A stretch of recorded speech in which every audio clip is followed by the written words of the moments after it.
আমরা যখন মৃত ব্যক্তির কবরের পাশে দাঁড়াই, জিয়ারত করতে যাই, তখন কি মৃত ব্যক্তি বুঝতে পারে আমরা যে তার কবরের পাশে দাঁড়িয়েছি?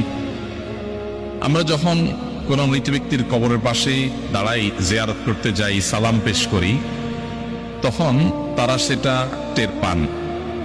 তাদের ধ্বংসাবশেষ মাটির সাথে মিশে গেলেও আল্লাহ রাব্বুল আলামিন বারজাখী জীবন, এটাকে বারজাখী জীবন বলে, মৃত্যু থেকে নিয়ে কিয়ামতের আগ পর্যন্ত যে জীবনটা আছে, এখানে মানুষের শরীর মাটির সাথে মিশে যাক, পানিতে গলে যাক, যেখানে যে অবস্থা থাকুক, সেখানে এক প্রকারের রূহ আল্লাহ তাআলা শুধুমাত্র বিশেষ কিছু জিনিস যেগুলো আল্লাহ তাআলা অনুভব করাতে চান, সেগুলো অনুভব করার ক্ষমতা আল্লাহ তাদেরকে দেন।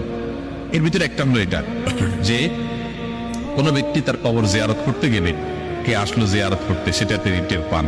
সালাম যখন দেন, তখন সালামের জবাবও তিনি দেন, সেটা আমরা শুনতে পাই না, জাস্ট এটুকু। এটা